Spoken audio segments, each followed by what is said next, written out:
Buenas tardes, somos de la empresa AMSES Consultores. Vamos a dictar una capacitación de seguridad y salud en el trabajo. El tema es identificación de peligros, evaluación y control de riesgos, también llamado IPERSE. El objetivo es comprender y aplicar el proceso de identificación de peligros, conocer cómo es que vamos a evaluar los riesgos para poder aplicar las medidas de control sobre esos riesgos. Tenemos un marco normativo, tenemos la ley 29783, Ley de Seguridad y Salud en el Trabajo, así como su reglamento y sus modificatorias, donde nos habla acerca de que debemos, pues, las empresas deben de identificar todos los peligros existentes a sus áreas, no solamente áreas, sino por puesto de trabajo también, eh, evaluar los riesgos a los que se exponen los trabajadores, qué riesgos conlleva, qué daños puede causar, para poder aplicar las medidas de control. Y el objetivo, pues, al igual que toda la gestión de seguridad, es evitar los accidentes o enfermedades ocupacionales, ¿no? El IPER tiene bastante importancia, es el documento, uno de los primeros que se hace en lo que es la gestión de seguridad. Al iniciar, las empresas deben de, al iniciar la gestión de seguridad, una de las primeras cosas que tienen que hacer es hacer un listado de todos los peligros a los que están expuestos sus trabajadores, los niveles de riesgo y las medidas de control que van a aplicarse, ¿no?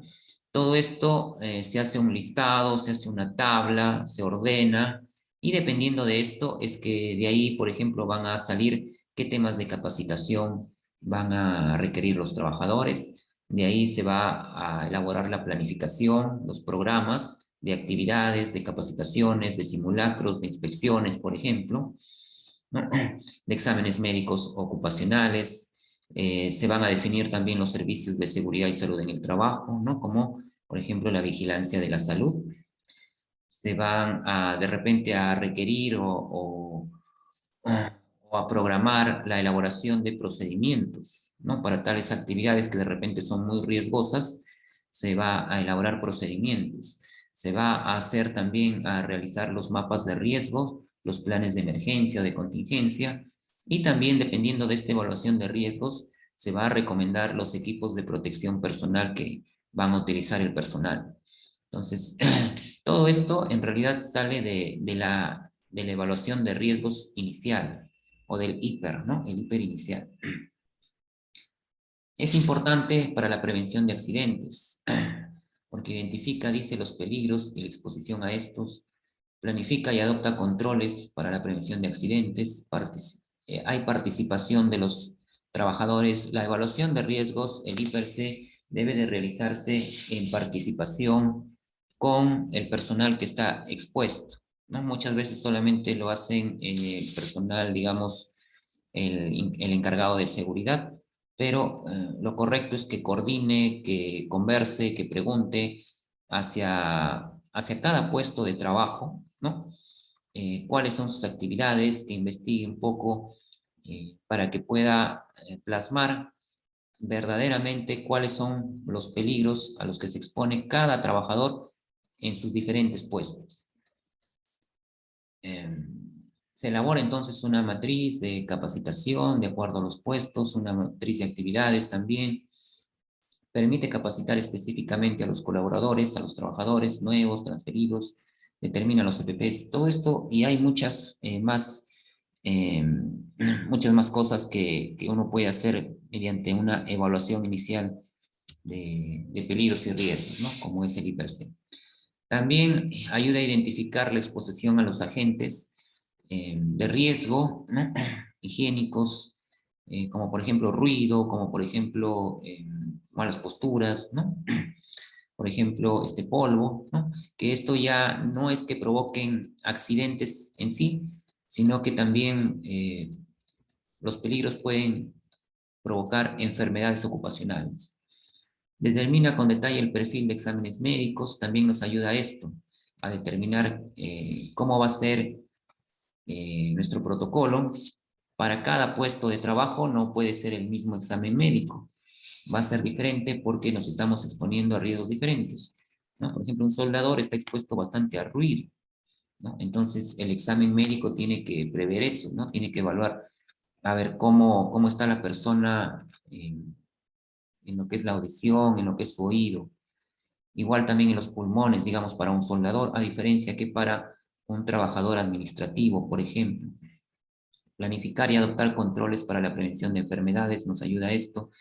Determinar la reubicación de colaboradores por accidentes o enfermedades ocupacionales. Hay que identificar los peligros. Identificar no es solamente mirar, no es solamente pasar por un lado y digo, ah, por ahí hay un peligro. No, sino que hay que reconocer, hay que fichar, dice, establecer, referir, determinar, detallar, reseñar, registrar, describir, sobre todo esa última palabra. ¿No? Uno tiene que poder describir el peligro, ¿no? Definirlo, describirlo, saber sus características. Vamos a empezar entonces con las definiciones. El tema es I per se, identificación de peligros. Entonces, la primera definición es peligro. Según nuestra legislación nacional, el Decreto Supremo 005, ¿no?, del año 2012, que es el reglamento de la Ley 29783, Ley de Seguridad y Salud en el Trabajo, nos da la definición de peligro. Hay otras definiciones quizás, y es más, antes se trataba con otras definiciones también. Se decía, por ejemplo, peligro es todo lo que nos puede ocasionar daño. OSHA, por ejemplo, las empresas que trabajan con certificaciones internacionales, también manejan otras definiciones que son parecidas, ¿no? Son parecidas a estas, varían en algunas palabritas, ¿no? Pero básicamente es lo mismo. El objetivo es lo mismo. Entonces nosotros vamos a trabajar con la definición nacional, de nuestra legislación nacional, de nuestra Ley de Seguridad y Salud en el Trabajo y su reglamento. Nos dice que peligro es toda situación o característica intrínseca de algo, capaz de ocasionar daño a las personas, pero no solamente a las personas, sino también a los equipos, procesos o ambiente. Pero sobre todo nosotros nos enfocamos en las personas, porque como estamos en Ley de Seguridad y Salud en el Trabajo, obviamente la prioridad va a ser los trabajadores, ¿no? Las personas. Entonces, dice situación o característica intrínseca de algo. Si tenemos algo que sea capaz de ocasionar daño, algo capaz de ocasionar daño, entonces es un peligro. Y acá hay muchos ejemplos, ¿no? Acá tenemos, por ejemplo, este de aquí, es una extensión en mal estado, digamos. Nos tenemos que preguntar, ¿esto que es algo nos puede ocasionar daño? Claro que sí, puede ocasionar un fuego, ¿no es cierto? Hay otras definiciones, como la definición de la OSHA, por ejemplo, que el peligro lo define como fuente, situación o acto. Fuente se refiere a una fuente de energía. Puede ser energía eléctrica, como la que está aquí. Energía química, como por ejemplo esto que está aquí. Es una fuente de energía química. Un veneno, por ejemplo, ¿no? O una sustancia tóxica. Puede ser una situación de mi área de trabajo que yo me encuentre, por ejemplo, el desorden. También es un peligro, ¿no? Este veneno es un peligro como fuente, este desorden es una situación, también es un peligro, y el peligro también puede ser como acto, algo que hacen las personas, ¿no? Digamos, este señor de aquí que esté jugando con el soplete, sería un acto peligroso, un peligro. Entonces, cualquiera de estos que sea capaz de ocasionar daño, es un peligro. Entonces, veneno, peligro, desorden, peligro, distracción, peligro, toma de corriente o extensión en mal estado o instalaciones eléctricas en mal estado, peligro. El virus puede ocasionar daño, es capaz de ocasionar daño por su característica intrínseca del propio virus, ¿es capaz de ocasionar daño? Sí, claro que sí. El virus SARS-CoV-2 nos puede ocasionar daño. ¿Qué daño nos puede causar? Pues nos puede enfermar de COVID, ¿no es cierto? Entonces es un peligro. ¿El tablero eléctrico será un peligro? ¿Nos puede ocasionar daño? Claro que sí. ¿Qué daño nos puede causar? nos puede pasar la corriente, podemos sufrir una descarga y nos quema, nos electrocuta. Acá tenemos un trabajador o una trabajadora que está manejando, pero está con sueño. Entonces, una conductora al volante, como esta señorita, que está ahí con su vehículo, ¿puede ocasionar daño? Claro que sí. Entonces, un conductor somnoliento, cansado, fatigado, es un peligro. ¿Ya? Si no estuviera manejando, si estuviera en el asiento del copiloto, ya no sería peligro. Pero como está en el asiento del piloto manejando, sí es un peligro. ¿Ya? Entonces, todos estos peligros se identifican, ¿no? Los puedo ver. Hay otros peligros que de repente no los puedo ver, como las placas tectónicas que están debajo de la tierra, que si se mueven, pues nos puede ocasionar un sismo, y ese sismo nos aplasta, ¿no es cierto? Se derrumban las instalaciones y nos aplasta y nos mata. Entonces, ¿hay peligro también de sismo? Claro que sí. Bueno, entonces todos estos encajan en la definición de peligro, ¿ya? Y debemos saber identificarlo. Estos son algunos ejemplos, hay muchísimos más ejemplos. El peligro, les decía que según OSHA, según normas internacionales, puede ser como fuente, situación o acto, ¿no? Fuente como una fuente de energía. En este caso tenemos, por ejemplo, energía potencial, la altura. La altura es una fuente de energía potencial gravitatoria, si se recuerdan de su curso de física de quinto año de secundaria, ¿no? Entonces, ahí tenemos una fuente de energía. Entonces, ¿será un peligro? Sí, es un peligro porque hay altura. Nos podemos caer y nos podemos hasta matar.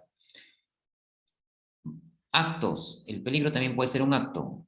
Actos son las acciones que realizan las personas. Bajar corriendo, por ejemplo. Correr en realidad es un peligro. Claro que sí. Entonces hay peligros de actos. Esas personas que están corriendo, personas negligentes, son peligros. Situación, tenemos la misma escalera, pero ahora está resbalosa. Entonces, esa es una situación, ¿no? Algo que nosotros llegamos y encontramos y está así. Entonces, inmediatamente lo advertimos. Hay una situación peligrosa, un peligro. ¿Cuál? Que está resbaloso, piso resbaloso, situación.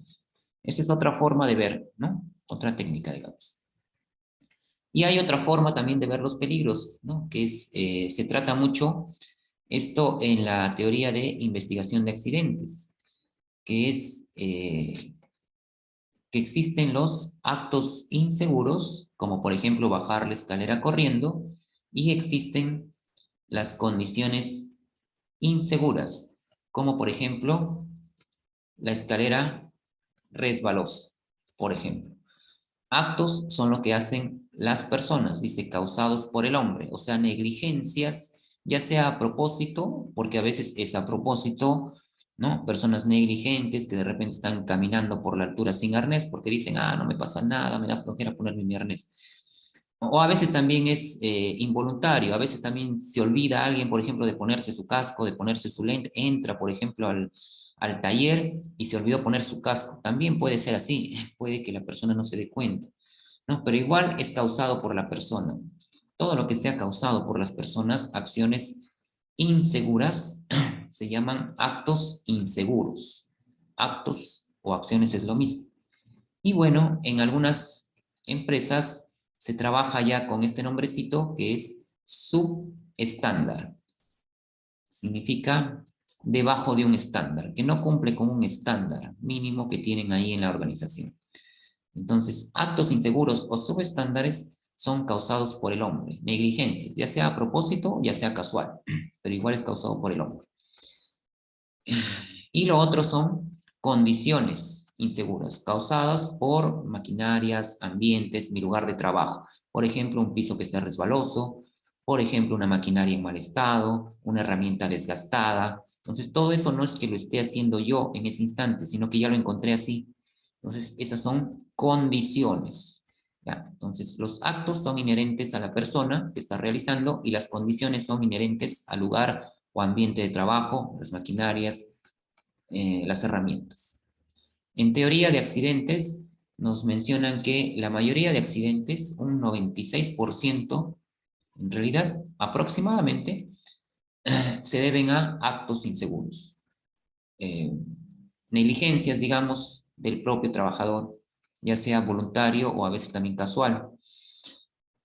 y un 4%, solamente una pequeña parte, se debe a condiciones inseguras. En cualquiera de estos dos casos, los dos son peligros, ¿ya? Y hay que identificarlo, tanto los actos como las condiciones inseguras. Ahora ustedes dirán, me está engañando. Bueno, ustedes pueden verificar esto prendiendo su televisor en las noticias. Generalmente en las noticias casi todos los días van a encontrar un accidente. Se chocó tal vehículo. Entonces podemos compararlo, los accidentes de tránsito con los accidentes laborales.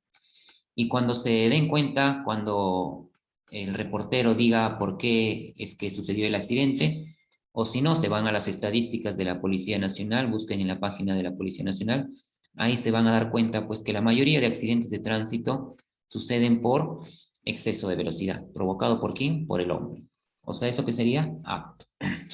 ¿Por qué más? Por imprudencias, invasión de carril, el peatón que se cruza, eh, no respetar las señales de tránsito, uso del celular, distracción, se quedó dormido. Todo eso son actos.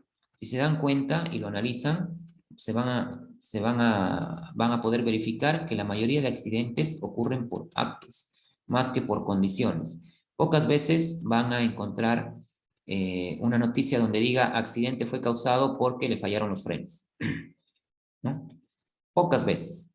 Sí los hay, pero pocas veces, ¿no? O porque le falló el vehículo, no sé, se le reventó una llanta y por ahí pasó el accidente. Es poco lo que eh, los accidentes causados por condiciones inseguras a comparación de los causados por actos inseguros. ¿Por qué? Porque nuestro ambiente, nuestras herramientas, nuestros equipos, por lo general, nosotros lo inspeccionamos antes de ingresar o antes de utilizarlo. Es nuestro deber. Si es que no lo hacemos, ya estaríamos cometiendo un acto inseguro. ¿Ya? Lo correcto, el estándar es inspeccionar herramientas, inspeccionar equipos, maquinarias, inspeccionar mi área de trabajo antes de ingresar a esto.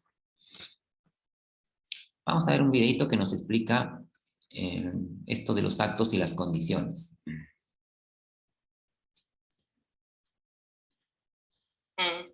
Está bien, de acuerdo, no te preocupes. ¿Quieres? Sí, yo te llamaré cuando encuentre los datos que quieres. No te preocupes, ten confianza. Está bien, gracias, adiós. ¿Cómo hiciste eso? Oye, Susana, ¿no se supone que debes cerrar los cajones cuando no los estás usando? No es muy seguro dejarlos abiertos, alguien podría chocar con ellos o Lo lastimarse. sé, Daniel, pero verás, estaba archivando mientras esperaba una llamada. Entonces, mientras archivaba, sonó el teléfono. Fui a contestar, olvidé cerrar el cajón y lo dejé abierto. Sí, sí, ya sé que tienes 10 cosas que hacer a la vez. Solo recuerda el ciclo de la seguridad. Lo sé, tienes razón, yo sé que funciona. Es un buen recordatorio. Daniel, ¿cómo hiciste eso? ¿Daniel? ¿Daniel?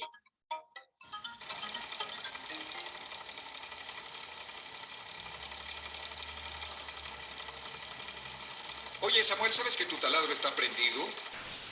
Sí, así es. ¿Y sabes que los procedimientos dicen que se apague el equipo cuando no se está usando? Sí, Daniel, lo sé, pero lo estoy usando. La verdad es que me estoy preparando para hacer 4 agujeros más en estos ángulos en un par de minutos. Samuel, ¿has pensado realmente cuál es el propósito de cumplir ese procedimiento? Pues no, en realidad no lo he pensado. Pero pensándolo bien, creo que es porque alguien podría chocar accidentalmente contra él, tocarlo, herirse, y porque creo... Así es, y como podría pasar en un segundo, la intención de este procedimiento es no dejar un equipo trabajando sin necesidad. La idea es crear el hábito de apagar el equipo siempre que no se esté utilizando. Ya comprendo. Y creo que sería un buen hábito. Claro. Sabes, antes yo no era tan consciente. De hecho, la seguridad no era tan importante en esta planta. Apenas he tomado en cuenta. Y me acuerdo muy bien que la mayoría de los empleados descuidaba mucho la seguridad. Solo mirabas a tu alrededor y veías que era evidente. Tomaban atajos en sus trabajos que creaban grandes riesgos, a veces no seguían los procedimientos y parecían no estar conscientes de lo importante que es trabajar con toda seguridad. Ja. Pues las cosas se agravaron a tal punto que la administración decidió que era hora de hacer algo al respecto. ¿Qué frecuencia piensas en la seguridad o buscas situaciones que podrían causar lesiones? Bueno, en realidad no muy seguido. Me refiero a que intencionalmente no ocupo mi tiempo para eso. Pues no eres el único. Muchas personas no piensan en eso, aun cuando quieren trabajar con seguridad. El primer paso y una de las partes más importantes de todo el programa es crear conciencia de la seguridad. Esto implica estar alerta no solo a lo que haces, sino también a lo que pasa a tu alrededor. Cuando aprendas a observar y a cuestionar cómo se hacen las cosas, empezarás a reconocer y a eliminar la causa de las lesiones. La mayoría de las lesiones en el trabajo, más del 90% de ellas, son causadas por actos inseguros. Un acto inseguro es algo que una persona hace y que puede causar un accidente o lesión. ¿Como dejar el equipo encendido cuando no se está usando? A propósito, ¿cómo apagaste ese aparato sin tocarlo? ¿O fue mi imaginación? ¿Yo? No, yo no lo hice. Yo creo que alguien más lo apagó sin que tú te dieras cuenta. En fin, si uno de tus compañeros se hubiera lesionado, habría sido porque ni tú ni esa persona estaban conscientes de lo que sucedía a su alrededor. La conciencia de la seguridad involucra a todos los... Déjame preguntarte algo. ¿Alguna vez has cargado unas cajas que te bloqueen la visión o bajado así unas escaleras? No, eso sería estúpido.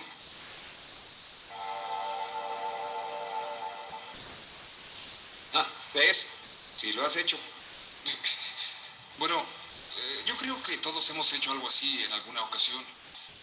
Samuel, solo se necesita una cosa, un accidente, para no repetir el mismo error. Después de esta conversación, apuesto a que pensarás 2 veces antes de bajar unas escaleras cargando unas cajas que no te dejan ver por dónde vas. Sí. En fin, creo que ya lo comprendí.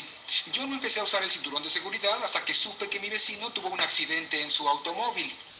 Él siempre lo usaba en los viajes largos, pero nunca lo usaba cuando iba por algo a la tienda. Bueno, apuesto a que ahí iba cuando tuvo el accidente. ¿Él iba a la tienda? Sí.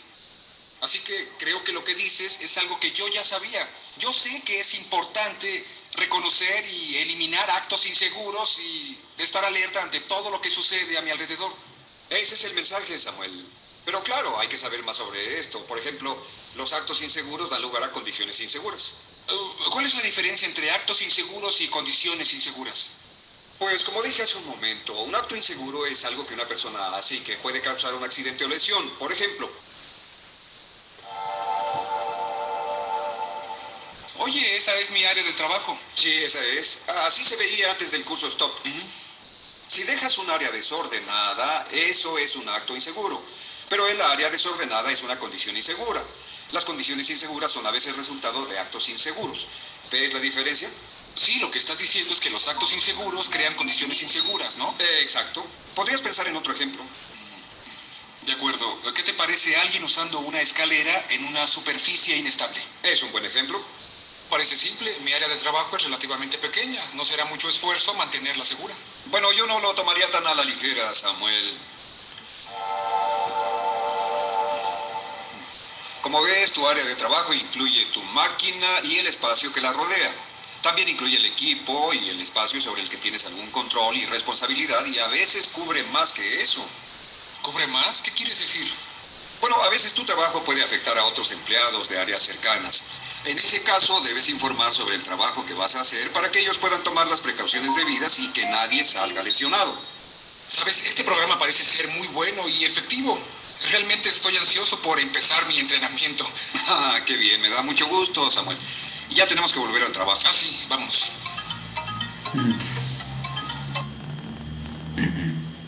Ok.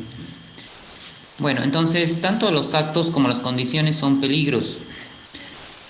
También otra forma de verlo, y que seguramente les van a mencionar en algún momento, es que los peligros, o también llamados agentes de riesgo, pueden ser físicos, químicos, biológicos, psicosociales, ergonómicos. Entonces hay que saber identificar a cuáles estamos expuestos.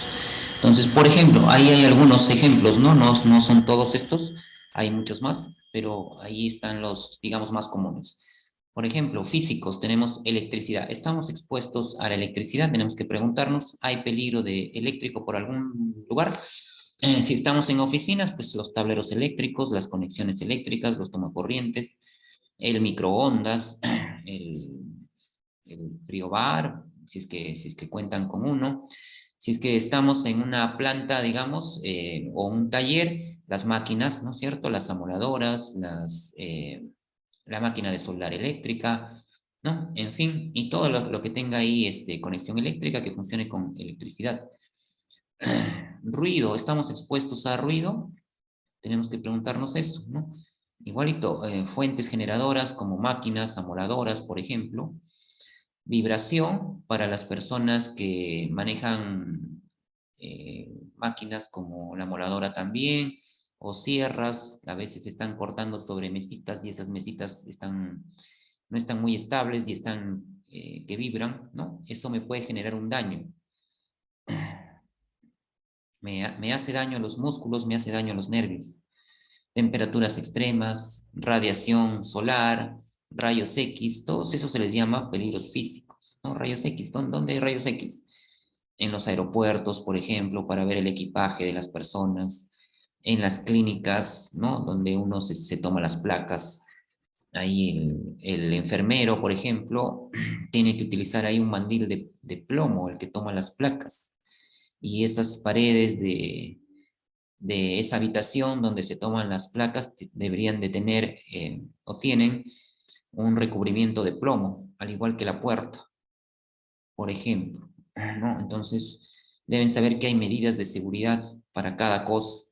Otra medida, por ejemplo, ahí es que ahí no deben estar cerca a mujeres, porque la radiación, si es que estuvieran en estado de gestación, afecta al feto, ¿no? Entonces, bueno, esos son peligros físicos. Hay otros más, químicos, por ejemplo, polvos, humos, líquidos, nieblas, gases y vapores, todo lo que podemos respirar, o todas las sustancias químicas que almacenamos, o también que de repente somos transportistas, ¿no? Transportamos químicos en nuestro camión. Entonces, esos vendrían a ser peligros. Tendríamos que tener entonces, si es que contamos con sustancias químicas, si es que almacenamos, transportamos o manejamos, manipulamos sustancias químicas, debemos saber a qué nos estamos exponiendo. ¿Y dónde está esa información? Esa información a veces está en la etiqueta, como un resumen, pero más completo está, por ejemplo, en la hoja de seguridad de cada sustancia química que deberían de tenerlo, ¿no? Si es que manejan, almacenan, transportan, manipulan sustancias químicas, deberían tener la MSDS, la hoja de seguridad de cada sustancia, para saber qué es lo que les puede pasar, ¿no? Si es que les cae, por ejemplo, a la piel, si es que lo respiran, si es que se derrama, si es que le cae la vista, si es que se lo toman por accidente, qué puede pasar, cómo es que hay que protegernos, si es que es necesario utilizar un respirador, o lentes o guantes, qué tipo de guantes, por ejemplo, y qué hacer en casos de emergencia, ¿no? Qué hacer en caso de que me lo tome, por ejemplo. Entonces, las personas que trabajan con sustancias químicas deben de tener a la mano esas hojitas MSDS, hojas de seguridad.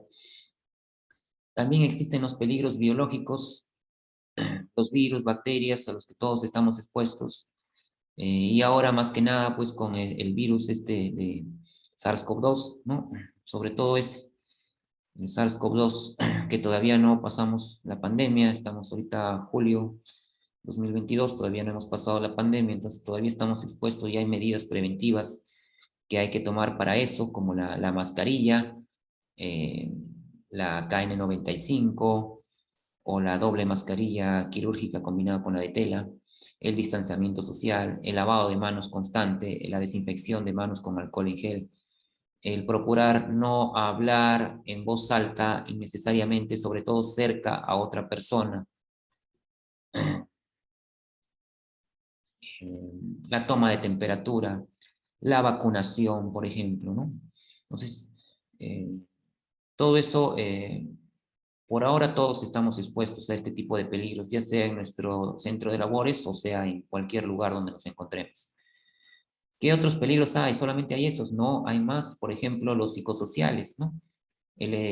Por ejemplo, una persona que esté expuesta, digamos, a bullying, ¿no? En el trabajo, ¿no?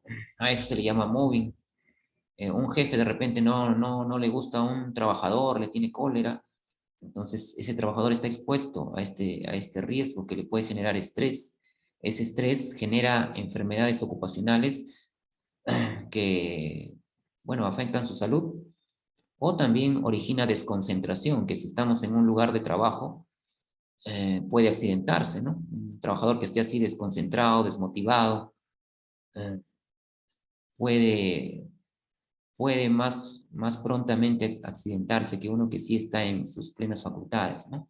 Entonces, existen los riesgos psicosociales, como son el acoso, como son también el acoso sexual para las mujeres, la hostilidad en el trabajo, las agresiones de la jefatura, a veces de los compañeros también.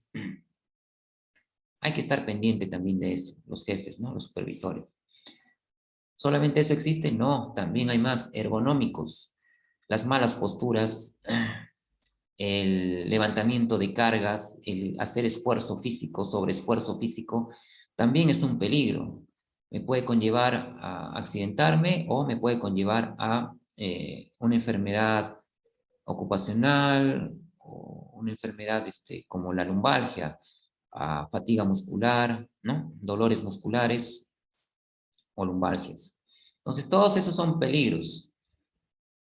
Ahí están clasificados y bueno, es cuestión de que cada uno identifique los peligros a los que se expone, ¿no? La empresa lo hace, el área de seguridad lo hace, pero debe ser con la participación de cada trabajador, ¿no? Cada trabajador debe de colaborar también en esto, ¿no? ¿Cuáles son los peligros que identificamos en nuestras áreas de trabajo? Debemos de preguntarnos, ¿no es cierto? Está ahí, por ejemplo, ¿no? Están, en el sector construcción, ahí están instalando, parece, acabados, drywall. Entonces debemos preguntar qué peligros hay ahí, ¿no es cierto? Si es que yo voy, por ejemplo, a estar ahí lijando en un lugar cerrado, ¿qué peligro tengo? Tengo peligro de repente, polvo. El polvo está ahí en los químicos. Entonces, ¿qué debería utilizar? Pues mi respirador. Bueno, en primer lugar debería ventilar, mantener ventilado ese espacio, ¿no?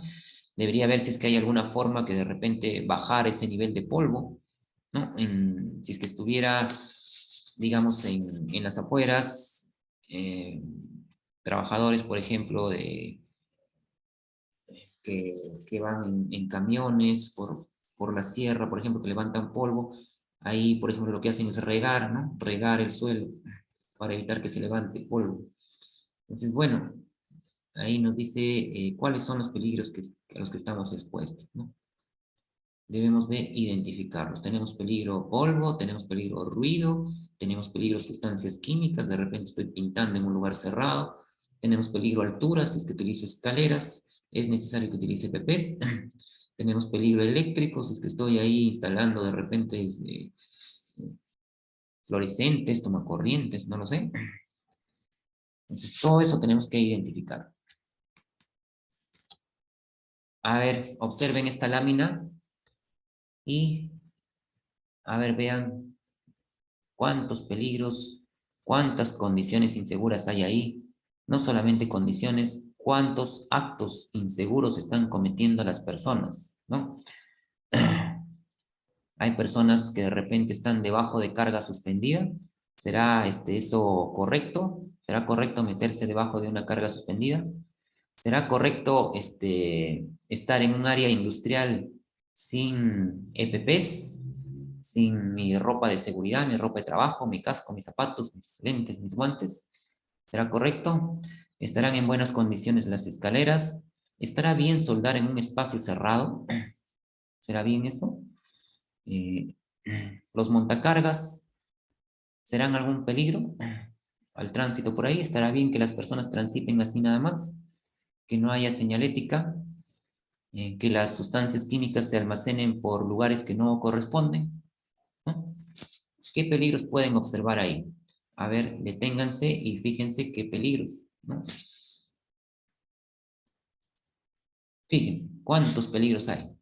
¿No? Entonces, si ustedes están entrenados en sus áreas de trabajo, entonces tendrían que poder identificar, tendrían que poder observar todos los peligros que están viendo ahí, ¿no? Cómo es que ha enganchado la carga, por ejemplo, ¿no? Eh, que la persona se está ingresando de repente todos los brazos a la maquinaria, ¿no?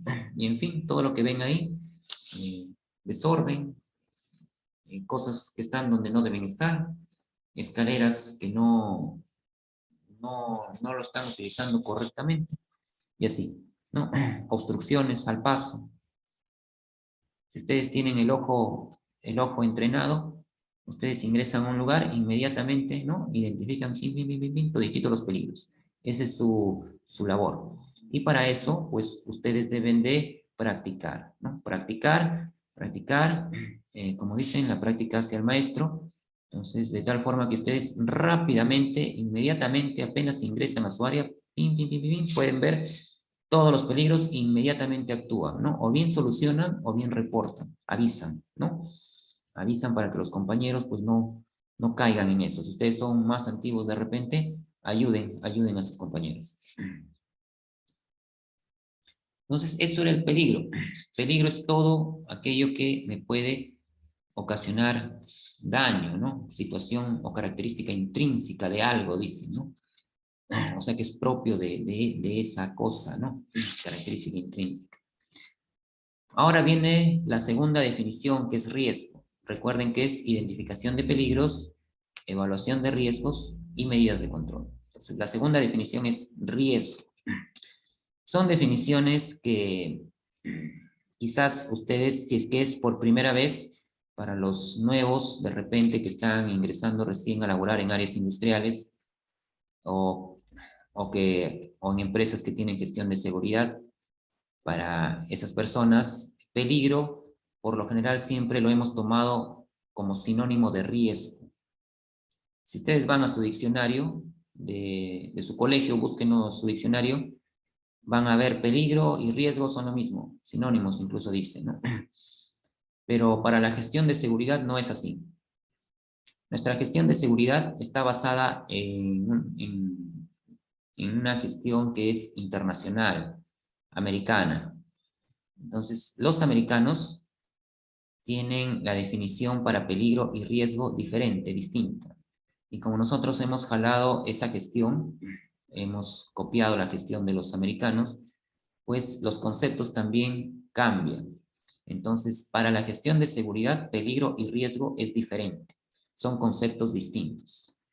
Entonces, ¿cuál es? Ahí está. La definición que ven ahí es la definición de nuestra legislación, de nuestras normas nacionales, la ley 29783 y su reglamento, que nos dice que riesgo es la probabilidad de que un peligro se materialice en determinadas condiciones y genere daños a las personas, equipos, procesos y ambiente. Ya.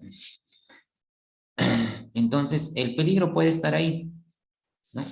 Por ejemplo, el piso mojado puede estar ahí. Piso mojado. El peligro puede estar ahí. Piso mojado. Pero ¿cuándo es que se materializa? ¿Cuándo es que hay riesgo? Cuando hay una persona expuesta. Por ejemplo, acá se expuso esta persona. Si solamente hubiera estado el piso mojado y no hubiera nadie, no había riesgo. Pero cuando ya se expone a alguien, cuando ya existe la exposición de alguien, ya existe el riesgo. ¿Y cuál es ese riesgo? Que se caiga. Caída de persona. Ese riesgo puede ser bajo, medio o alto. ¿Ya? Es bajo si de repente la lesión que tiene el trabajador de repente es algo simple, que solamente se soba y se va.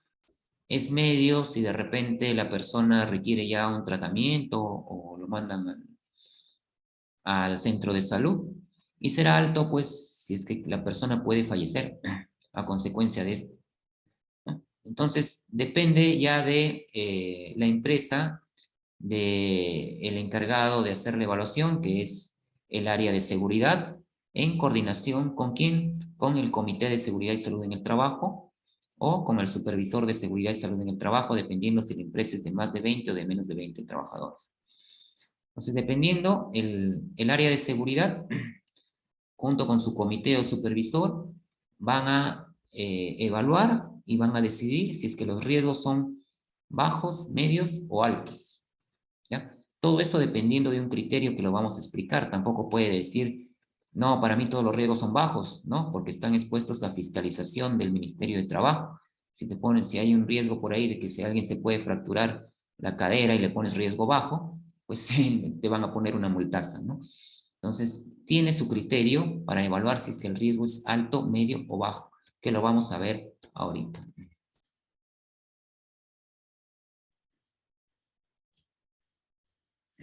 Evaluación de riesgos. Vamos a primero a ver un video que nos va a ayudar un poquito a entender un poquito más esto.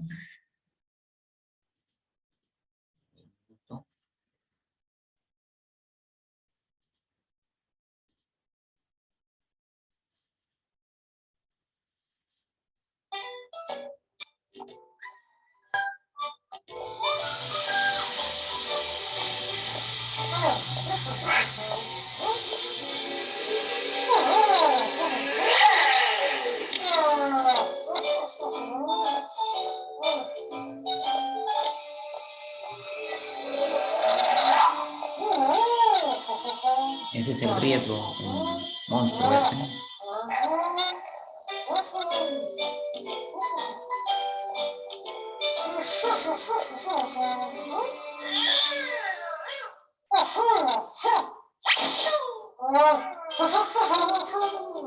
Esto se fue el riesgo.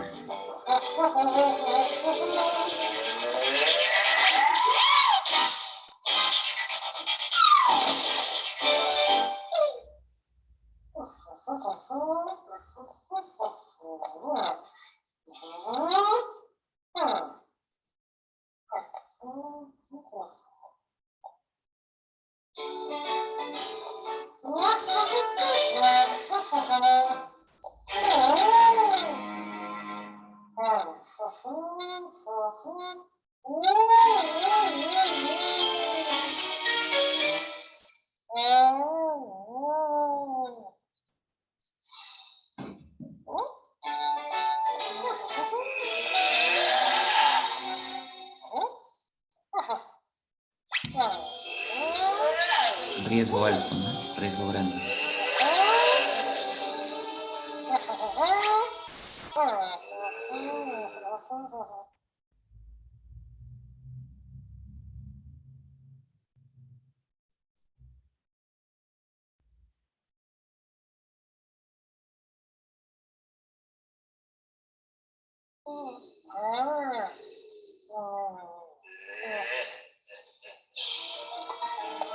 Riesgo alto, no.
Okay.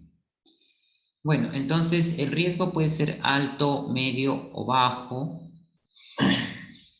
O puede tener más matices dependiendo de cómo es que yo lo voy a evaluar, cómo es que mi empresa lo evalúa, dependiendo de su matriz de evaluación.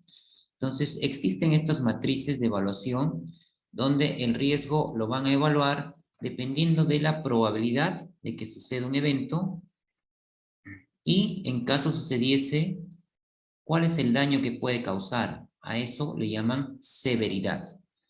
¿Ya? Entonces, por ejemplo, digamos un evento que fuera resbalarse con una cáscara de plátano. En su organización, en cuanto a probabilidad, ¿creen que la probabilidad sea escasa, que haya baja probabilidad? ¿Puede suceder? ¿Es probable o es muy probable resbalarse con una cáscara de plátano? Digamos que mi organización, mi empresa, es un mercadito de frutas. Entonces, en ese mercadito de frutas hay, pues, plátanos en abundancia y la gente está por ahí de repente que come su plátano y tira la cáscara. Entonces, yo le puedo poner probable, quizás. Para mi empresa, ¿ya? Para su empresa, de repente, no es así. De repente es escasa o baja probabilidad de resbalarse con una cáscara de plátano. Pero para mi empresa es probable. Entonces, estaría acá en el 4, en esta línea vertical que he trazado.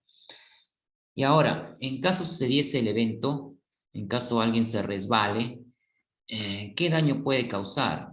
Acá entonces analizamos la severidad. Puede ser mínimo, leve, moderado, moderado alto, mayor o catastrófico. Mínimo es que de repente no ocasiona casi daño, de repente solamente se soba y ya. Moderado leve también, algo así, un rasponcito pequeño. Moderado ya de repente necesita un botiquín. Moderado alto de repente ya me manda a un centro de salud. Mayor ya será quizás una fractura con días de descanso o quizás hasta muerte. Y catastrófico podría ser de repente que mueren más de una persona. Esto ya lo van a decidir su empresa, ya cómo es que lo evalúan. Entonces, para mi empresa, digamos, es un mercadito y en ese mercadito yo veo que hay bastantes viejitos. Entonces, para mí, de repente que se caiga un viejito podría ser moderado o alto, o si soy más exigente, de repente le pongo mayor. Lo intersecto estos dos, entonces por probabilidad tengo probable 4 y en severidad tengo mayor 20, ¿qué me da? 80. Generalmente lo hacen la multiplicación, 4 por 20, 80. Me sale en el rojo, un nivel de riesgo rojo. ¿Recuerdan el video de Napo? Napo es el muñequito que salió hace rato. Entonces el riesgo, digamos, es grande, ¿no? A esto le llamamos nivel de riesgo crítico, el más grande de todos. Si es que me hubiera salido naranja, hubiese sido nivel de riesgo alto, quizás un poquito menos. Un poquito menos es el amarillo, nivel de riesgo medio. Y ya el verde vendría a ser un nivel de riesgo bajo. ¿Ya? Entonces puede ser, según esta tabla, puede ser el riesgo bajo, medio, alto o crítico. ¿Ya? Y para mi empresa, que es un mercadito de frutas, el resbalarme con una cáscara de plátano y que hay un montón de viejitos, yo lo considero nivel de riesgo crítico. Por lo tanto, voy a incidir en lo que es la limpieza, ¿ya? El orden y la limpieza de mis espacios, que no haya cáscaras por ahí tiradas de fruta. ¿Ya? ¿Por qué? Porque el nivel de riesgo es alto. Entonces yo con nivel de riesgo alto, acá está, no trabajo. No trabajo. Con nivel de riesgo medio, tampoco. Yo trabajo de repente con nivel de riesgo el verde bajo o el medio. Perdón, el naranja es alto. Ya, con estos dos, de repente no trabajo. Entonces, a estos dos, según mi criterio de mi organización, de mi empresa, yo lo puedo llamar riesgos significativos. Significativos. Quiere decir que con esos niveles de riesgo no se trabaja. ¿Qué tengo que hacer entonces? Aplicar controles. ¿Ya? Y a estos dos de aquí le voy a llamar no significativos. ¿Ya? Con estos sí puedo trabajar, pero con los más grandazos no puedo trabajar. Tengo que implementar controles. ¿Cuáles son los controles? Por ejemplo, tener personal de limpieza que esté pasando, esté recogiendo las cáscaras, que esté haciendo, limpiando, tener mi reglamento, digamos, pongo una prohibición de prohibido tirar cáscaras de plátano bajo pena de sanción, algún tipo de sanción, en fin. son medidas de control. ¿Y qué hago con esos controles? Le bajo la probabilidad, ¿no? Entonces, con esos controles que yo pongo, ya no va a ser probable, sino va a ser baja la probabilidad de que yo me resbale, o quizás sea escasa. Entonces, por ahí ya no me va a salir rojo, sino me va a salir naranja, o quizás me va a salir amarillo. Este es un modelo de matriz de evaluación de riesgos, pero hay otras matrices. Esta es una matriz de 5 por 6, ya, probabilidad 5 y severidad 6. Pero hay otras matrices, hay de 3 por 3, de 4 por 4, de 4 por 5, 5 por 6 y más 6 por 6. Como ustedes de repente su organización elabora, define su propia matriz, entonces ya tendrían de repente riesgo bajo, medio, alto, muy alto, crítico, desastroso, quizás tienen muchos niveles de riesgo. Entonces eso ya lo define su organización, pero en todas ellas van a analizar por probabilidad y por severidad. ¿Qué tan probable es que suceda un evento y qué tan severo? Pongamos otro ejemplo. Un terremoto. Terremoto es cuando ya se caen los edificios, ¿no? Un terremoto. ¿Qué tan probable creen que sea un terremoto? Entonces yo, a mi criterio, coordinando con el comité de seguridad, le puedo poner de repente baja probabilidad, porque no he visto en toda mi existencia, desde que he nacido, no he visto nunca un terremoto. De repente le pongo bajo, ¿no? O de repente le pongo escaso. Y en caso se diese un terremoto, ¿qué puede suceder? Accidentes leves, moderados, altos, mayores, catastróficos. Entonces yo de repente le puedo poner mayor muerte o catastrófico, que mueren muchos, ¿no? Entonces, ¿qué tengo que hacer? Las medidas de control. ¿Cuáles son las medidas de control para en caso de terremoto? Por ejemplo, definir rutas de evacuación de emergencia, capacitar al personal, entrenar al personal para evacuar rápidamente, ¿no? Tener números de emergencia a la mano, ¿no? Por ejemplo, esas cosas, ¿no? O incendio también podría analizar de la misma manera.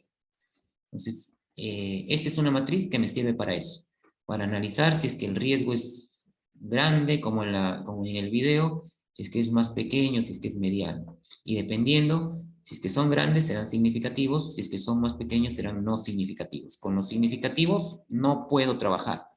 ¿Qué tengo que hacer? Aplicar controles.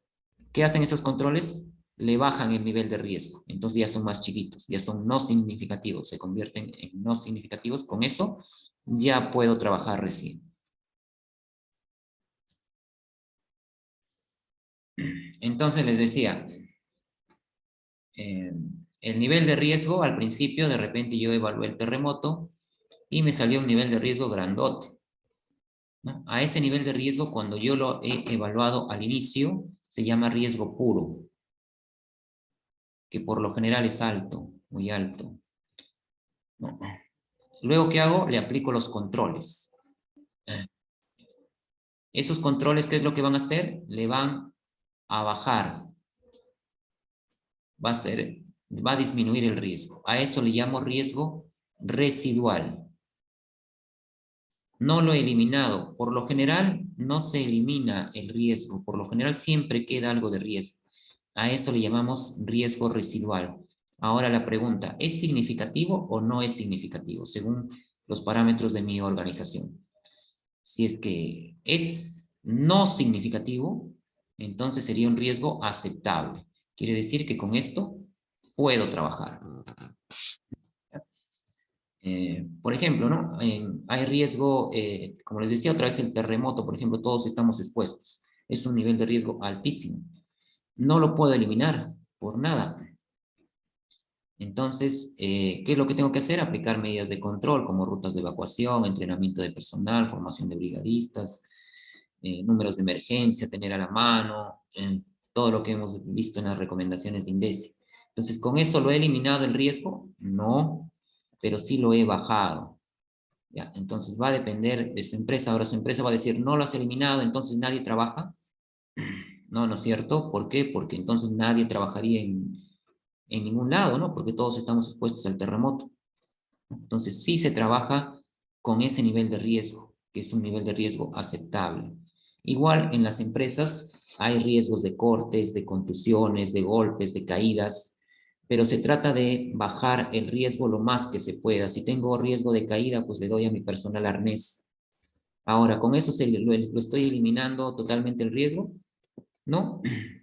Igual la persona de repente tiene su arnés, pero no se engancha, se cae, ¿no es cierto? Entonces sí hay riesgo, pero por eso no voy a trabajar, ¿no? La persona ha decidido que va a trabajar, ¿no? No se le está obligando, ha decidido que va a trabajar con un nivel de riesgo aceptable para la organización, ¿no? O sea, con su arnés.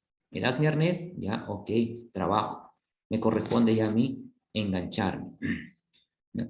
Ahí le han puesto un ejemplo también de un león, ¿no? Alto riesgo está ahí el león que puede atacar a la persona. Pero si ya le pone su control, o sea, la jaula, ya sería un nivel de riesgo bajo, ¿no es cierto? Ya la persona ahí puede estar más tranquila. ¿Se puede eliminar? No. Si meten el brazo ahí, por ejemplo, se le saca el brazo. Aún hay un nivel de riesgo, pero ya es un nivel de riesgo aceptable. Entonces, en las organizaciones se trabaja con niveles de riesgo aceptables. Entonces, ya hemos hablado de los peligros, hemos hablado del riesgo, y ahora vamos a hablar de las medidas de control. Medidas de control, dice, es la acción enfocada a controlar el riesgo de acuerdo a la jerarquía de controles que ya vamos a ver cuál es, ¿no? Entonces, los controles vendrían a ser todo lo que yo hago para evitar accidentarme, ¿no? Entonces, o exponerme a algún peligro o alguna enfermedad ocupacional, ¿no? Entonces, como medidas de control, ¿ve? Acá todavía esta diapositiva todavía sigue manteniendo el pediluvio, ¿no? Que se decía que era una medida de control para el COVID. Ahora ya se ha desechado esto, pero igual, vale, acá está. Tenemos, por ejemplo, el alcohol en gel. ¿De qué me estoy protegiendo aquí? ¿De qué peligro? Del virus, ¿no es cierto? Del SARS-CoV-2. Tengo por aquí una señalética que me dice piso resbaloso. ¿De qué me estoy protegiendo aquí? Pues de ese peligro, ¿no? El piso resbaloso, justamente. Tenemos señaléticas prohibido fumar para protegernos de incendios. Extintores también son medidas de control, ¿no? Que me protegen de fuegos. Capacitaciones. Checklists también, herramientas administrativas, ¿no? Formatos. Esos formatos también son medidas de control. Yo los utilizo para inspeccionar y que no se me vaya nada. El cinturón de seguridad, ¿no? Entonces son diferentes tipos de medidas de control. Y estas medidas de control se tienen que colocar, ya están clasificadas como barreras y se tienen que colocar en orden, ¿ya? Ahí se dice que hay 5 barreras de control. 1, 2, 3, 4 y 5. 5 barreras de control. Y hay que colocarlas en orden, ¿ya? Cuando yo vea, identifique un peligro, ¿qué es lo que tengo que hacer? Primero, evalúo el riesgo, ¿no? ¿Qué tan grande es el riesgo? Para ver si es que le doy prioridad a esta o le doy prioridad de repente primero a otro. Entonces, ya le di prioridad a esto, evalúo el riesgo. Entonces, me pregunto, para aplicar la medida de control, ¿puedo eliminar ese peligro? Por ejemplo, un charco de agua en el piso es un peligro, porque me puede hacer resbalar. Me pregunto, ¿puedo eliminarlo? Claro que sí. Lo seco con un trapito y listo, se fue el peligro. He eliminado el peligro. Ya no existe el riesgo de ¿qué? De que me resbale. Otro ejemplo, voy de repente a cambiar un tomacorrientes. ¿Cuál es el peligro ahí? ¿Qué es lo que me puede ocasionar daño? La electricidad. Entonces, yo me puedo preguntar, ¿puedo eliminar la electricidad, ese peligro? Claro que sí, bajo la llave cuchilla. Bajo la llave cuchilla ya no hay electricidad, eliminé el peligro. Luego de eso no me quedo ahí, sigo bajando por todas las barreras de control, ¿ya? Sustitución es la segunda barrera. Esto va a aplicar generalmente a sustancias químicas. Yo trabajo con una sustancia química, por ejemplo, antes se trabajaba con el ácido muriático para la limpieza, ¿no? De los servicios higiénicos, pero era algo muy fuerte. Entonces yo puedo pensar, ¿puedo sustituir por algo de repente menos peligroso o de menor riesgo, de un riesgo más bajo? Sí, hay ahora líquidos para limpiar, ¿no? Sustancias para limpiar que no son tan peligrosas como el ácido muriático, que ese ácido pues generaba unos vapores que te irritaban rápidamente la nariz y los ojos, ¿no? Y la garganta. Entonces, ¿puedo cambiar por otra sustancia química? Esa es mi pregunta. Si la respuesta es sí, sustitución. Esa sería la segunda barrera. Aplica para sustancias químicas, herramientas, maquinarias, ¿no? ¿Puedo cambiarlas? Esa sería la pregunta. Luego, tercera barrera, controles de ingeniería. Esto se refiere a dispositivos o mecanismos diseñados por el hombre para evitar que uno entre en contacto con algún peligro. Por ejemplo, si tengo peligro a altura, yo instalo, diseño unas barandas. Entonces, esas barandas evitan que yo pues me caiga, ¿no? Entonces, ese sería un control de ingeniería. Las guardas de las máquinas que giran, por ejemplo, de las amoladoras de las sierras, también van ahí, ¿no? En los controles de ingeniería.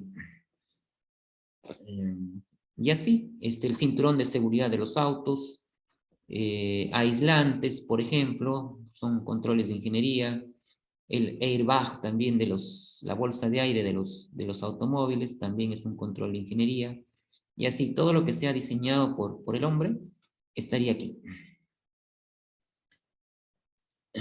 ¿Qué más? La cuarta barrera de control se refiere a controles administrativos. Se les llama así a las señales de advertencia, por ejemplo, ¿no? Yo, piso mojado, coloco ahí un letrerito, cuidado, piso mojado. Hay, por ahí un tablero eléctrico, le coloco un letrerito, cuidado, tablero eléctrico, riesgo de tablero eléctrico, atención. Veo por ahí que hay izaje de cargas, también coloco mi letrero, cuidado, riesgo de izaje de cargas suspendidas. Si te metes aquí, te puede caer la carga encima. Entonces son letreros, cintas, barandas, pero las portátiles. Y también van aquí los formatos, por ejemplo, los ATS, los PETARs, los checklists. También van aquí las capacitaciones, entrenamiento al personal, simulacro. Todos estos van ahí. ¿Ya? Se les llama controles administrativos. No son tan efectivos como los tres primeros. Los tres primeros son los más efectivos que hay. Se les llama barreras duras. En cambio, los cuartos se les llama barreras blandas. Porque por más que el personal esté capacitado, puede decir, ay, no, yo, no, esto no me importa, yo soy el más aquí, a mí nadie me dice lo que tengo que hacer. Igual se está exponiendo, no cumple con lo que le dicen, ¿no? O veo por ahí un letrerito, por ejemplo, o pongámosle un semáforo, ¿no? Una advertencia, la luz roja. Ah, yo soy meteoro, me paso la luz roja. Soy el más, a mí nadie me gana, ¿no? Me paso la luz roja. Entonces, esas letreros, avisos, advertencias, señales, no son tan efectivos, ¿no? Como una baranda, por ejemplo, ¿no? Pero sirven de todas maneras, ¿no? Y al último, la quinta barrera de control se refiere a los EPPs, equipos de protección personal. ¿Pero por qué lo han colocado al último? Cuando uno pregunta, hace su ATS, por ejemplo, los operativos que hacen ATS, ponen ahí peligro, objetos que puedan caer, riesgo, que me golpee la cabeza, control, casco, dicen, ¿no? De frente, dicen casco. Peligro, altura, medidas de control, uso de arnés, dicen, ¿no? De frente. De frente se van a la quinta barrera de control, que son los EPPs, y no debe ser así. Los EPPs funcionan cuando ya sucedió el evento negativo, el incidente. Por ejemplo, el casco funciona cuando ya algo me cayó en la cabeza. Me va a proteger ahí. Pero la idea es que no me caiga nada en la cabeza. Por lo tanto, yo antes de ingresar a un lugar, por ejemplo, debo verificar que no haya cosas que me puedan caer en la cabeza. O de repente, si es que estoy en construcción, de repente colocar una red una red que atrape objetos que me puedan caer en la cabeza. Entonces debo pensar yo en otro tipo de controles. Por ejemplo, la red sería un control de ingeniería. Y luego ya mi casco, ¿no? Aparte de la capacitación, de las charlas de 5 minutos, por ejemplo, todo eso. Igual el arnés. Dicen, ya me subí a la altura, ya tengo mi arnés, ya listo, con eso es suficiente. ¿El arnés impide que te caigas? No, el arnés no impide que te caigas. Igual te puedes caer, solamente que ahora estás con arnés. ¿Y por eso te salvaste? No, te puedes golpear tu cabeza si te caes, te puedes golpear el cuerpo, te puedes golpear tu brazo contra algo. Aparte de eso, el arnés, por ejemplo, si te lo colocaste mal, te puede golpear los testículos, revientan. Entonces, la idea es que no me caiga, ¿no es cierto? Entonces, aparte de usar mi arnés, yo de repente podría pensar en barandas. Entonces, la baranda va a evitar que yo me caiga si es que estoy distraído, ¿no? Porque a veces también por el trabajo puedo estar distraído en algo. La baranda es un control de ingeniería, por ejemplo, ¿no? Entonces, estas se llaman 5 barreras de control y se deben de colocar en orden. Si ustedes son personal de campo operativo, hacen ATS, en el ATS tienen que ir en orden. Tienen que pensar en todas estas barreras de control.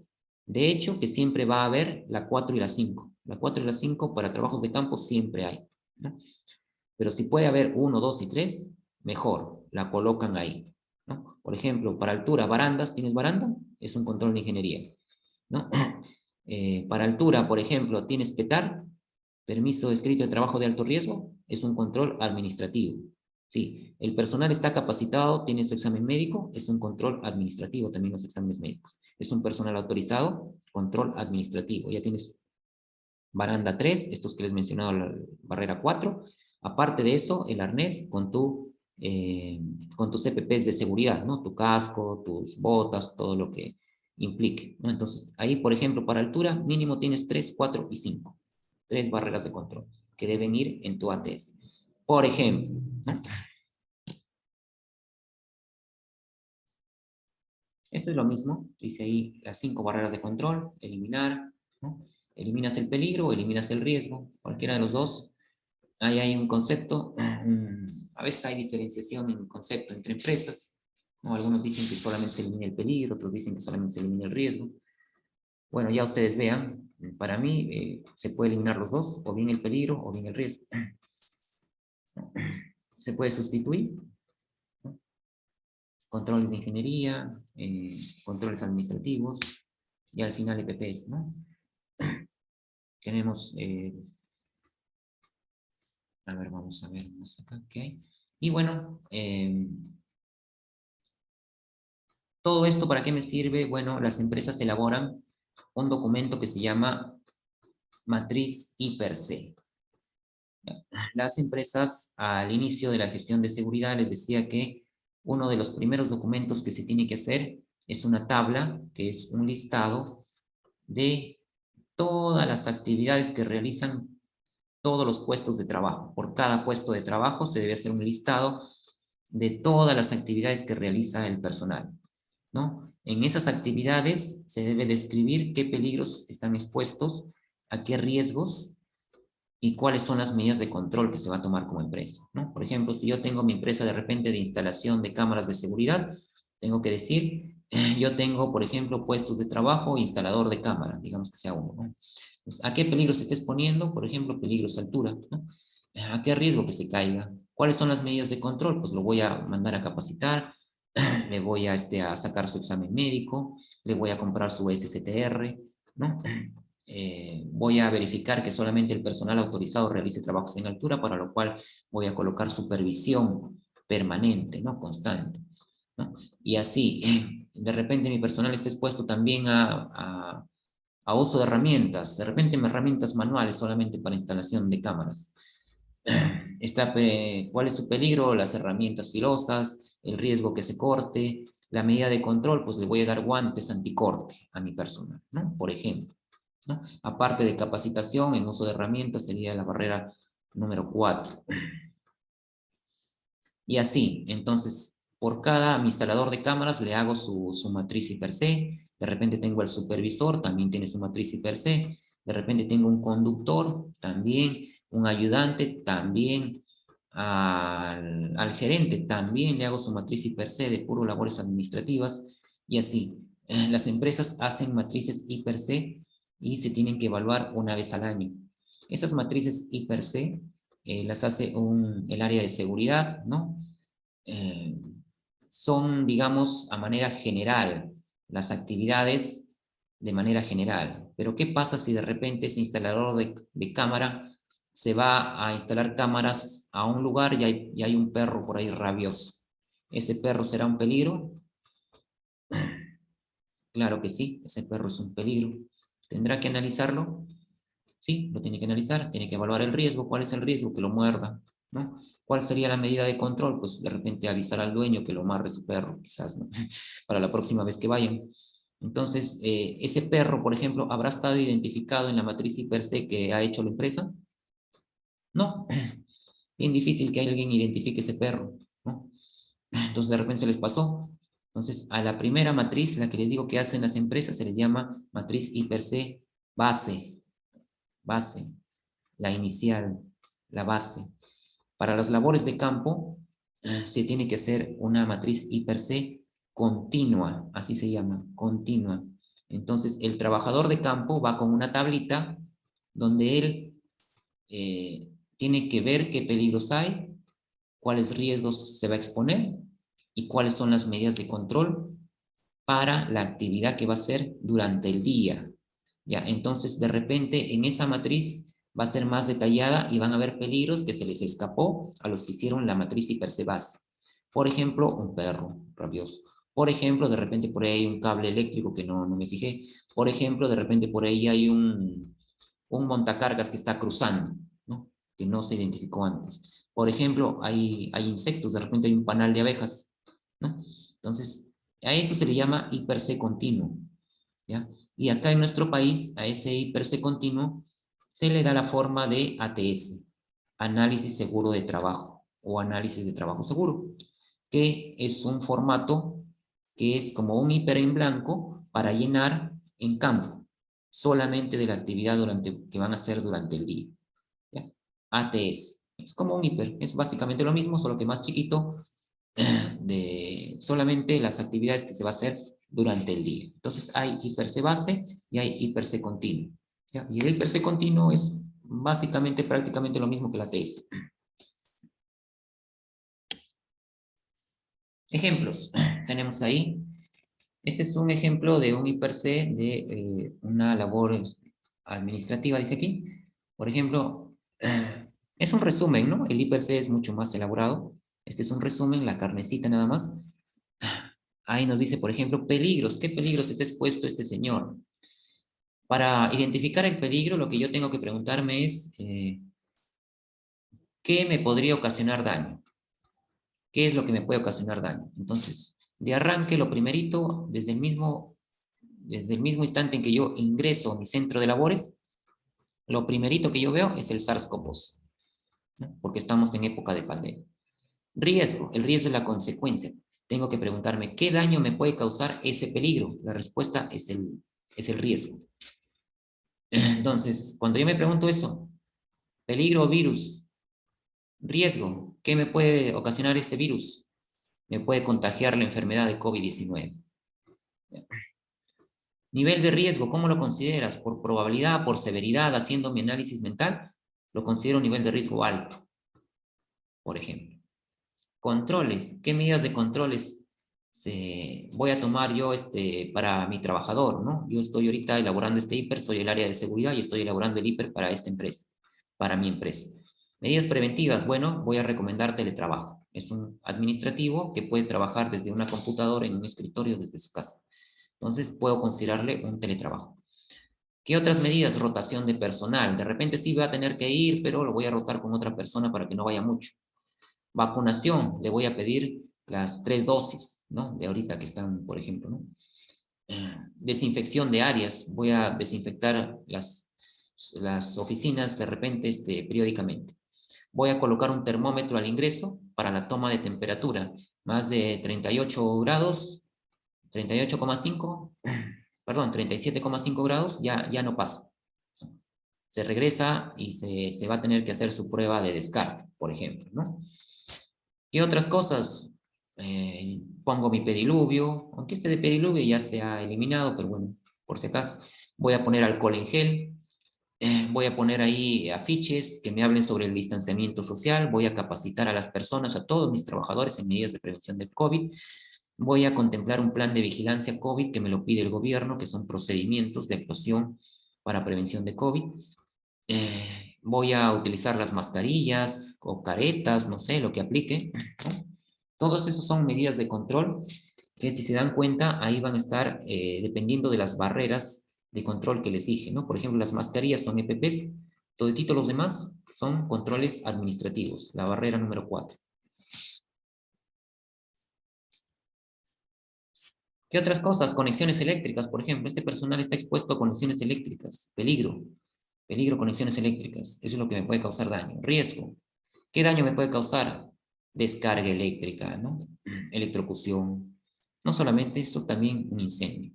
Haciendo mi análisis mental, el área de seguridad con el comité de seguridad, lo consideramos que es nivel de riesgo alto. Bueno, entonces, ¿qué medidas de control vamos a colocar?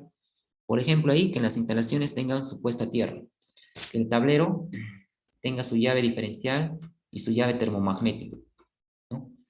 Que todos los equipos, las laptops, el microondas, todo lo que yo utilice tenga también su toma de puesta a tierra, ¿no? El enchufe que tenga ahí los 3 conectores, los 3 palitos, ¿no? ¿Qué más? Le voy a dar capacitación a mi personal. Voy a poner protocolos en la empresa que, por ejemplo, se prohíba sobrecargar los tomacorrientes o utilizar extensiones. Voy a señalizar las áreas de riesgo eléctrico, voy a colocar extintores por si acaso haya fuego, y voy a realizar inspecciones mensuales de las instalaciones eléctricas, por ejemplo. Entonces, con todos esos controles, ese nivel de riesgo de alto ya me baja, ya no va a ser alto ahora porque ya he colocado un montón de controles. Entonces, ya ese riesgo podría ser bajo, ¿no? Entonces, ya con eso, si es un riesgo aceptable, me pregunto, si es sí, ok, entonces pueden trabajar.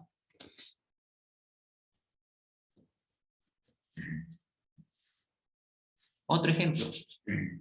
Este trabajador está expuesto a que tenga una mala postura en el trabajo. Ese sería el peligro, ¿no? Peligro, mala postura en el trabajo. Riesgo, ¿qué es el daño que me puede causar o que le puede causar a esa persona? Fatiga muscular, dolores musculares, lesiones musculares, incluso hasta lumbalgia, digamos, ¿no? Nivel de riesgo. Bueno, mi personal en realidad no labora muchas horas en esa postura, es personal joven, ¿no? Entonces, de repente lo considero medio o quizás hasta bajo, pero igual le tengo que poner medidas de controles porque igual es un peligro. Entonces, ¿qué medidas de control voy a colocar? Por ejemplo, ahí dice diseños de escritorios y sillas y computadoras, ¿no? Las sillas que sean de 5 patas, que giren, que tengan su respaldar, regulable, ¿no? Que se suba, se baje, que tenga reposabrazos. Le voy a dar también capacitación sobre ergonomía. Les voy a hacer realizar cada cierto tiempo sus pausas activas, ejercicios de estiramiento, ¿no? Voy a hacer también una evaluación de riesgos disergonómicos, porque eso me pide la ley. Para agentes de riesgo hay que medir, por ejemplo, las posturas, hay que medir la luz, hay que medir el ruido. Entonces se hacen unos monitoreos, ¿no? Personal especialista llega y observa, hace unas mediciones, ¿no? Por ejemplo, para posturas de trabajo, toma fotos al personal mientras realiza sus actividades y ve pues cómo estamos en el término de posturas de trabajo y luego hace sus recomendaciones, ¿no? Y voy a poner, por ejemplo, un programa de alimentación saludable para que el personal de repente no tenga sobrepeso, porque un sobrepeso también origina una mala postura. Y con eso le voy a bajar más todavía el nivel de riesgo. ¿Ya? Ese es mi deber como empresa, es pensar en eso, pensar en las medidas de control, en las actividades que voy a tomar yo como empresa para prevenir enfermedades ocupacionales del personal. Y todo eso se hace mediante ¿qué? Mediante IPRC. Como les decía, es importante porque, por ejemplo, de aquí sale el programa de capacitaciones, ¿no? Yo voy a capacitar en ergonomía, ¿no? En mi programa de capacitaciones lo voy a colocar acá. En mi programa de monitoreos voy a colocar acá, en este programa de monitoreos de este año voy a colocar que se monitoree riesgos disergonómicos, ¿no? En otras actividades también de salud voy a colocar que tener una capacitación sobre alimentación saludable. Voy a realizar también otras actividades como pausas activas dentro de mi calendario de seguridad. Entonces, como ven, de aquí salen muchas cosas. De aquí salen otros documentos también, ¿no? Como los reglamentos, las normas, por ejemplo. Y este otro modelo de I+C ya es un modelo un poco más, más elaborado, ¿no? Les decía, ¿cómo es que yo decido de si mi nivel de riesgo es alto, medio, bajo? Alguien puede decir, bueno, para ti es bajo, pero para mí ese nivel de riesgo es medio. O para mí otro puede saltar, no, no, no, para mí es alto, ese nivel es demasiado alto. Entonces, ¿cómo nos ponemos de acuerdo? Bueno, para esto ya se elabora un procedimiento donde se indica cómo es que se va a evaluar el nivel de riesgo, ¿ya? Entonces, acá tengo lo mismo. Tengo el peligro, el virus, el riesgo, por ejemplo, lo voy a hacer con un ejemplo. El riesgo es el contagio de la enfermedad. Igual acá, el riesgo lo están poniendo como contagio y luego están agregando una celda más, algunos acostumbran así, como consecuencia. La consecuencia ya viene a ser el daño a la persona, en este caso la enfermedad COVID-19. Luego voy a analizar si es que el nivel de riesgo es alto, medio o bajo. Y lo voy a analizar por probabilidad, que es esta letrita P, y por severidad, que es esta letrita S. Ahora ya no voy a decir así al ojo, ¿no? Esto es alto, medio, bajo, según mi criterio, no. Sino que ahora lo voy a hacer de una manera cuantificable, o sea, con números. ¿Ya? Entonces, para ver la probabilidad, voy a tomar en cuenta cuatro índices. ¿Ya? Índice de personas expuestas, que es la primera. Índice, si es que cuántas personas están expuestas a esta circunstancia, digámoslo así. Luego, índice de procedimientos. ¿Tenemos procedimientos? ¿Sí o no? Índice de capacitación. ¿El personal está capacitado? ¿Sí o no? Y luego, índice de exposición al riesgo. El personal, ¿cuántas veces al día o a la semana o al mes está expuesto a ese riesgo? ¿Ya? Entonces me van a salir unos números. 1, 2, 1, 2. Si yo lo sumo, 1 más 2, 3, más 1, 4, más 2, 6. Me sale la probabilidad. Ya tengo probabilidad 6. Y en severidad le estoy poniendo 3. Luego les voy a decir de dónde sale este 3. En severidad 3. Ya. Lo multiplico 6 por 3, me da 18. En 18 me va a salir un nivel de riesgo importante. Pero ¿de dónde saco todos estos números? Lo estoy inventando, lo estoy sacando de mi mente. No, lo estoy sacando de aquí, de un procedimiento. Ahí tenemos la probabilidad, les dije, es la suma de estos cuatro factores del inicio, ¿no? Índice de personas expuestas, procedimientos existentes, si es que hay procedimientos, capacitación, si es que el personal cuenta con capacitación, y de exposición al riesgo, cuántas veces al día se está exponiendo. Y luego la severidad,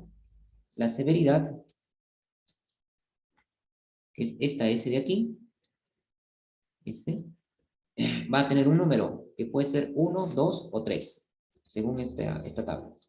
Será 1 si es que el evento me causa lesión sin incapacidad, pequeños cortes o magulladuras, irritación de los ojos por polvo, por ejemplo. O si es que son solamente molestias o incomodidad, dolor de cabeza o un cierto disconfort. Será 2 cuando es una lesión con incapacidad temporal, fracturas menores, daño a la salud reversible, sordera, dermatitis, asma, trastornos musculoesqueléticos. Y será 3 cuando ya es una incapacidad permanente, amputaciones, fracturas, muerte. Ya, entonces tenemos 1, 2 y 3 en severidad. En severidad, entonces aquí yo le había puesto 3. ¿Por qué? Porque es el COVID. Y el COVID es muerte. Entonces ya de por sí ya sé de dónde salió este 3. Pero ¿de dónde sale este 1, 2, 1, 2? Sale de aquí. Probabilidad. ¿Ya? Será 1. Acá tenemos el primer índice, personas expuestas. El primer numerito es este de aquí, personas expuestas. Digamos que yo esté analizando el puesto de supervisor de operaciones. ¿Cuántos supervisores de operaciones tengo? Tengo solamente 2. Ah, entonces acá me dice, si personas hay dispuestas hay de 1 a 3, entonces el índice corresponde 1. ¿Ya? ¿Dónde va ese 1? Aquí va este 1. Tengo poquitas personas expuestas. Índice 1. ¿Ya? Tengo 2 personas expuestas, 2 supervisores, el índice es 1. Luego el segundo índice es procedimientos. ¿Hay procedimientos? ¿Ya? Sí tengo procedimientos. ¿Ve? Estoy aquí en el segundo. Será 1 si existen, son satisfactorios y suficientes. Será 2 si existen parcialmente y no son satisfactorios o suficientes. Y será 3 si no existen. En este caso, se ha estado evaluando con, decían que había procedimientos, pero que no eran muy satisfactorios, no estaba conforme la persona, el evaluador. Entonces le ha puesto 2. Hay procedimientos, pero no está conforme. Luego, capacitaciones. Índice de capacitaciones. Nos vamos aquí, estamos en índice de capacitaciones. Le ha puesto 1. Dice, el personal está entrenado, conoce el peligro y lo previene. Significa que el personal ha recibido su capacitación de prevención de COVID. Si estuviera parcialmente entrenado, le hubiera puesto 2. Si no estuviera entrenado, le hubiera puesto 3. Pero como sí está entrenado, le está poniendo 1. ¿Ya? Y luego el último factor, el cuarto factor, es índice de exposición al riesgo. ¿Qué tanto se está exponiendo el riesgo el supervisor, que es el puesto que yo estoy evaluando? Al menos una vez al año, le pongo 1. Esporádicamente, también 1. Al menos una vez al mes, será 2. Eventualmente será 2. Al menos una vez al día, será 3. Permanentemente, será 3. ¿Qué le ha puesto aquí? Le ha puesto 2. ¿No? Entonces, ¿por qué le he puesto 2?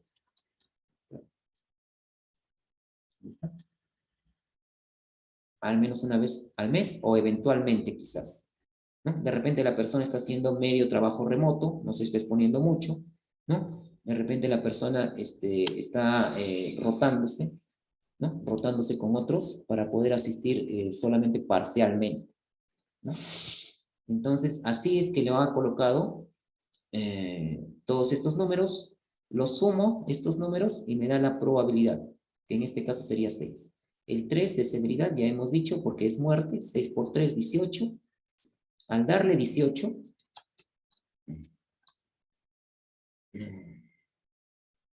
me voy a esta tablita de acá, ¿no? 18. Tenemos estimación del nivel de riesgo, puntaje, 18, está en este rango, de 17 a 24. ¿Qué me sale? Importante. Un nivel de riesgo importante. ¿Ya? Por eso es que me sale naranja. Importante. ¿Ya? Me preguntan, ¿es un riesgo significativo? Se le ha considerado que sí es un nivel de riesgo significativo. ¿Podré trabajar así? No. ¿Qué es lo que tengo que hacer? Colocarle las medidas de control. Entonces aquí se colocan medidas de control, ¿no? Por ejemplo, dice dar preferencia al teletrabajo, hacer control de temperaturas, ¿no? Rotación de personal, implementar alcohol en gel, dispensadores, mantener distancia social de 2 metros, difusión de desinfección de manos, capacitaciones, todo lo que hemos visto que es por pandemia, ¿no? Y ahora ahí faltaría todavía la vacuna, ¿no es cierto? Ahora ya se está pidiendo la vacuna, 3 dosis, y el uso de mascarillas, ¿no? Entonces, con todos estos controles, hago de nuevo la evaluación, y haciéndolo de nuevo la evaluación, ya se habrá bajado un poco la probabilidad. Generalmente se baja la probabilidad, por lo general, pero hay veces en que se baja también la severidad. Bueno, pero normalmente es la probabilidad. Entonces, haciendo de nuevo la evaluación, ya me sale moderado. ¿Ya? ¿Por qué? Porque me salió un número 15. Ahora ya no me salió 6, sino me salió 5 por 3, 15. Y 15 es moderado, ¿no? Ahora estoy en este rango de aquí, 15. Moderado. En esta empresa se está considerando que los 2 últimos son niveles de riesgo significativos y los 3 primeros son no significativos, con los que se puede trabajar. ¿Ya? ¿Quién lo ha decidido así? El comité de seguridad, ¿no? Y se hace esta tabla, ¿no? Entonces, ahí está la tabla en resumen. Si es que al final me hubiera salido 4, sería trivial, no se necesita poner controles. Si es que me hubiera salido los números, el número final, el último, de 5 hasta 8, lo que dice ahí, no se necesita mejorar la acción preventiva, sin embargo, se deben considerar soluciones más rentables o mejoras que no supongan una carga económicamente importante. Se requiere comprobaciones periódicas para asegurar que se mantiene la eficacia de las medidas de control. Y si me sale de 9 a 16, que es el moderado, lo que dice ahí, ¿no? Se deben hacer esfuerzos para reducir el riesgo, ¿no? Importante, de 17 a 24, no debe de comenzarse el trabajo hasta que se haya reducido el riesgo. Intolerable, menos, pues, ¿no? Ahí sí, jamás trabajar con el último nivel, ¿no? Entonces, para esta empresa, el Comité de Seguridad ha decidido que estos dos son niveles de riesgo significativo. Quiere decir que no se trabaja. ¿Hasta qué? Hasta que se implementen las medidas de control. Una vez que se implementan las medidas de control, seguramente el riesgo va a bajar a amarillo, verde o inclusive hasta celeste. Bien difícil que se elimine, pero se puede bajar. Entonces, con amarillo, verde o celeste, esta empresa, específicamente esta empresa, porque como les digo, estas matrices hay varias, hay diferentes tipos de matrices, pero son parecidas. Entonces, en esta empresa, los dos primeros valores son significativos y los tres últimos son no significativos, con los cuales sí se puede trabajar. Para ustedes, ya va a depender de su comité que decidan cuál es el valor significativo y cuál es el valor no significativo y con qué matriz desean trabajar. ¿Ya? Si es una empresa súper estricta, de repente dirá, no, aquí en esta empresa, con los tres primeros, no se puede trabajar, son significativos, de repente es una empresa recontra estricta, ¿no? Y con los últimos dos, con esos dos sí, ¿no? Por ejemplo. Entonces ya eso es un criterio ya del área de seguridad en coordinación con el comité de seguridad. Bueno, eso sería todo por ahora, la presentación, espero les haya gustado. Y bueno, cuídense a aplicar todo lo aprendido. Muchas gracias, conmigo es hasta acá, muy agradecido, hasta luego.